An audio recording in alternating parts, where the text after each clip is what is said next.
చాలా మంది పిల్లలకు కూడా వేలు వేయించి దాన్ని క్లీన్ చేపిస్తే అది చేస్తూ ఉంటారు.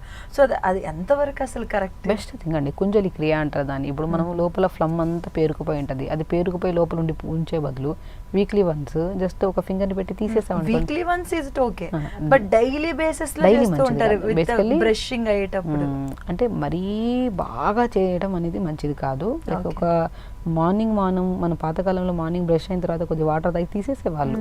లైక్ ఆ తీసేయడం అనేది మనము ఇప్పుడు లేట్గా తిని లేట్గా పడుకొని మార్నింగ్స్ లేచి అలవాటు ఉండే వాళ్ళకి ఇట్ లీడ్స్ టు క్రానిక్ అంటే ఎసిడిక్ ప్రాబ్లం కానీ యాసిడ్ రిఫ్లెక్సెస్ అంతా. ఎప్పుడు ఈ పద్ధతిలో లేట్గా తినడం, లేట్గా పడుకోవడం, మార్నింగ్ లేచిన వెంటనే వామిటింగ్ చేసేవాళ్ళు.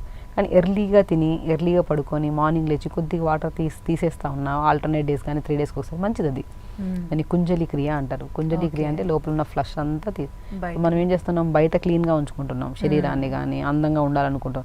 అసలు మనకు తెలియని విషయం ఏంటంటే పొట్ట ఎంత క్లీన్గా ఉందో లేదు తెలియదు, ఊపిరితిత్తులు క్లీన్గా ఉన్నాయి. సో నేను ఏమంటానంటే ఇంటర్నల్గా మనకు తెలియాలి. మీకు క్లీన్ అయిపోయారని వదిలేయకుండా మీరు డీటాక్స్ అయిపోయారు వెళ్ళిపోండి అని చెప్పొద్దు. ఎదురుగా చూపించాలి. నోస్ తీస్తామనుకోండి ఫ్లష్ అంతా వస్తుంది. వామిటింగ్ చేయించాము పసరంతా స్టమక్లో ఉండేదంతా బయటకు వస్తుంది. అదే డైలీ కాకుండా వీక్లీ వన్స్ ఆర్ ట్వైస్ చేసుకుంటా ఉంటే అందరం లైక్ గ్యాస్ట్రిక్ ఇష్యూస్ రావు. యాసిడ్ రిఫ్లెక్సెస్ అని అంటారు. కొంతమందికి ఏంటంటే ఏం ప్రాబ్లం ఉండదు, కానీ తింటున్నా సరే ఛాతీ దగ్గర మంట అవన్నీ ఉంటాయి.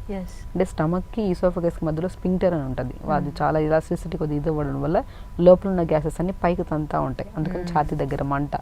చాలా మందికి ఏంటంటే ఈ ఛాతీ దగ్గర మంట ఇది హార్ట్ రిలేటెడ్ ప్రాబ్లమో అంటారు. బికాజ్ అది కొంతమందిలో ఉండొచ్చు. అది ఒకవేళ రెగ్యులర్గా ఉంటే మనం హాస్పిటల్ ఖచ్చితంగా అప్రోచ్ అవ్వాలి. లేదు బికాజ్ ఆఫ్ ఈ ప్రాబ్లం అంటే ఇర్రెగ్యులర్ ఫుడ్ హ్యాబిట్స్ లేదంటే లేట్గా తినడం ఇలాంటివి ఉన్న వాళ్ళకి స్పింక్టర్ అనేది కొద్దిగా ఇదిగా ఉంటుంది కాబట్టి లోపల ఉన్న గ్యాసెస్ అన్ని పైకి దంతుంటాయి.